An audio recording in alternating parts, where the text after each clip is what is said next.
Hi friends, welcome to PriyaRaman's kitchen. இன்றைக்கி நம்ம பார்க்க போகிறது சாக்லேட் கேக். இது நம்ம எப்படி வீட்டிலே செய்யலாம்னு நம்ம பார்க்கலாம் வாங்க.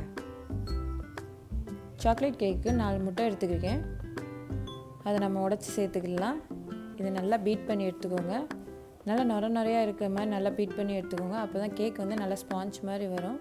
இப்போ நம்ம சுகர் ஆட் பண்ணிக்கலாம். சுகர் வந்து மிக்சியில் போட்டு அடிச்சுட்டு அதுக்கப்புறம் பவுடர் சுகராக சேர்த்துக்கோங்க. நான் 1.5 கப் சுகர் எடுத்திருக்கேன். அதை கொஞ்சம் கொஞ்சமாக நம்ம ஆட் பண்ணிக்குவோம்.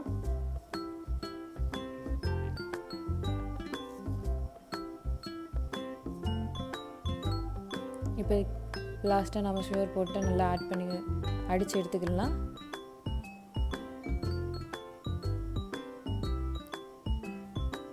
இப்போ பாருங்கள், நம்மளோட எக்கும் சுகர் நல்லா கரைஞ்சி எடுத்தாச்சு. இப்போ வந்து 1 டேபிள் ஸ்பூன் வெனிலா எசன்ஸ் சேர்த்துக்கலாம். 1/4 கப் வெஜிடபிள் ஆயில் சேர்த்துக்கலாம். 1/4 கப் பால் சேர்த்துக்கலாம்.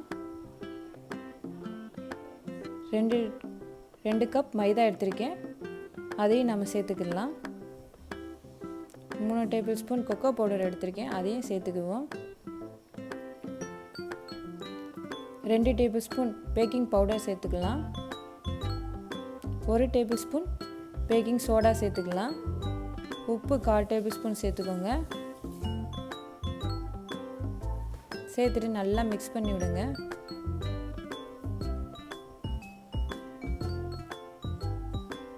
இப்போ நம்மளுக்கு கொஞ்சம் கெட்டியாக இருக்கிறதுனால இன்னும் கொஞ்சம் நம்ம பால் சேர்த்துக்கலாம். எனக்கு இந்த இதுக்கு வந்து 1/2 கப் பால் வந்து சேர்த்துருக்கேன். சேர்த்து நல்லா மிக்ஸ் பண்ணி விட்டுக்கோங்க.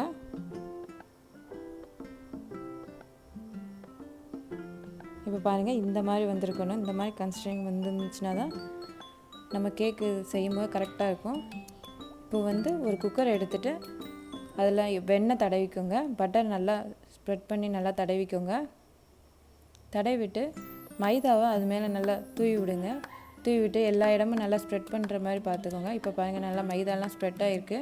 அதில் வந்து நம்ம மிக்ஸ் பண்ணி வச்சுருக்க கேக்கை அதில் ஊற்றிடலாம்.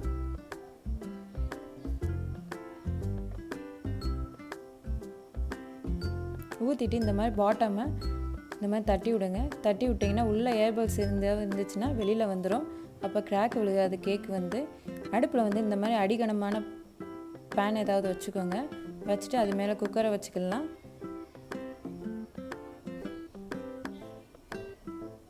அப்புறம் நல்லா காற்று போகாத அளவுக்கு நல்லா க்ளோஸ் பண்ணி வச்சுருங்க. விசில் போட வேணாம். இது ஒரு 45 மினிட்ஸ் இருக்கட்டும் லோ ஃப்ளேமில். இப்போ 45 மினிட்ஸ் ஆயிடுச்சு. இப்போ பாருங்கள், நம்மளோட கேக் ரெடி ஆயிடுச்சு. நம்மளோட கேக் எப்படி ரெடி ஆயிடுச்சுன்னு நம்ம பார்க்கணுன்னா ஒரு ஸ்டிக்கோ இல்லைன்னா நைஃப் ஏதாவது உள்ளே விட்டு பாருங்கள். கேக் வந்து அந்த மாவு ஒட்டாமல் வரணும். ஒட்டாமல் வந்துச்சுன்னா நம்மளோட கேக் ரெடி ஆயிடுச்சுன்னு அர்த்தம். இப்போ நம்மளோட கேக் ரெடி ஆயிடுச்சு. நம்ம இப்போ வந்து க்ரீம் பண்ணிக்கலாம். விப்பிங் க்ரீம் பண்ணிக்கலாம். விப்பிங் க்ரீம் பதிலாக விப்பிங் பவுடர் எடுத்திருக்கேன். இதை வச்சு நம்ம எப்படி செய்யலாம்னு நம்ம பார்ப்போம். விப்பிங் பவுடர் வந்து 1 கப் எடுத்திருக்கேன். இது வந்து 100 கிராம்.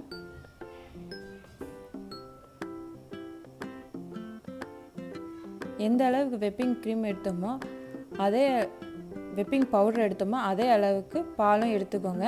பால் எடுத்துகிட்டு கொஞ்சம் கொஞ்சமாக மிக்ஸ் பண்ணி விடுங்க. பாலை மொத்தமாக மிக்ஸ் பண்ணக்கூடாது, கொஞ்சம் கொஞ்சமாக மிக்ஸ் பண்ணி விடுங்க.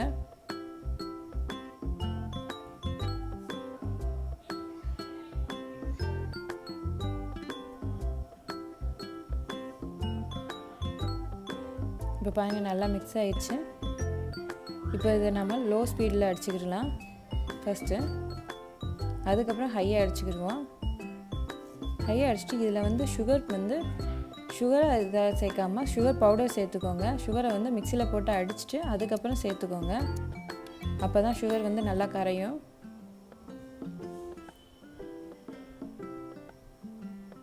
இப்போ வந்து 1/4 டேபிள் ஸ்பூன் வெனிலா எசன்ஸ் சேர்த்துக்கலாம்.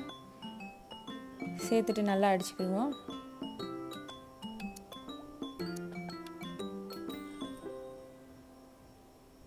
இப்போ நம்மளோட க்ரீமும் ரெடி ஆயிடுச்சு.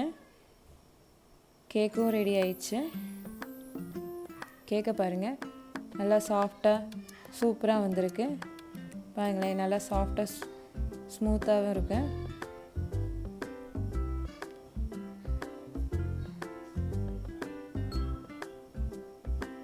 இது வந்து நான் மேலே இருக்க லேயர் வந்து அப்படியே இருக்கட்டும்னு நான் விட்டுட்டேன். உங்களுக்கு வேணும்னா நீங்கள் கட் பண்ணிக்கலாம். நான் 2 லேயராக கட் பண்ணிக்கிறேன்.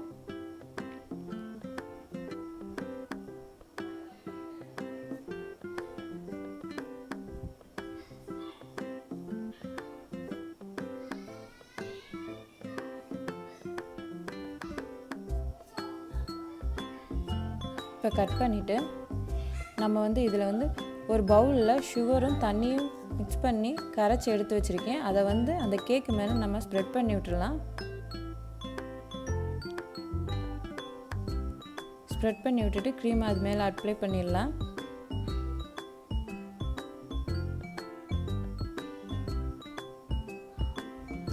கேக்கு சூடாக இருக்கும்போது க்ரீம் அப்ளை பண்ணாதீங்க. அப்படி அப்ளை பண்ணால் க்ரீம் வந்து மெல்ட் ஆக ஆரம்பிக்கும்.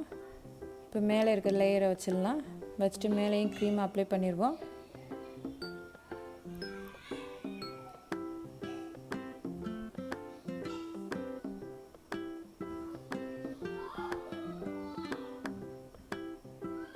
இப்போ பாருங்க, சூப்பராக நம்ம அப்ளை பண்ணி எடுத்தாச்சு கேக்கை.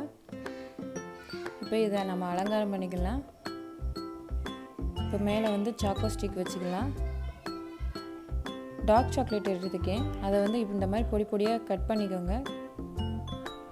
கட் பண்ணிவிட்டு சைடில் வந்து இந்த மாதிரி அப்பி விட்டுருங்க.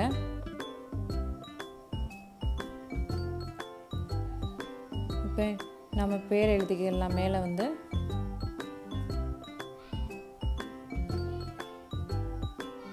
நான் ஹாப்பி பர்த்டே ஜோஷின்னு என்னோடய பொண்ணுக்கு வந்து பர்த்டே, ஸோ அதுக்காக தான் இந்த கேக் ரெடி பண்ணியிருக்கேன். அவளோட நேம் எழுதிக்கிறேன். என்னோடய வீடியோ ஃபஸ்ட் டைம் பார்க்குறீங்கன்னா மறக்காமல் சப்ஸ்கிரைப் பண்ணுங்கள், பெல் ஐக்கானை கிளிக் பண்ணுங்கள். அப்போ தான் நான் போகிற வீடியோ உங்களுக்கு தொடர்ந்து வரும். இந்த வீடியோ உங்களுக்கு பிடிச்சிருந்தா மறக்காமல் கமெண்ட் பாக்ஸில் எப்படி இருக்குன்னு கமெண்ட் பண்ணுங்கள். டெக்கரேஷன் பிடிக்காதனால பாதாம் பிஸ்தா இதெல்லாம் அரைச்சி நாங்கள் மேலே தூவி விட்டுருக்கோம். அதே மாதிரி செரிஸும் வச்சுருக்கோம். தேங்க்ஸ் ஃபார் வாட்சிங்.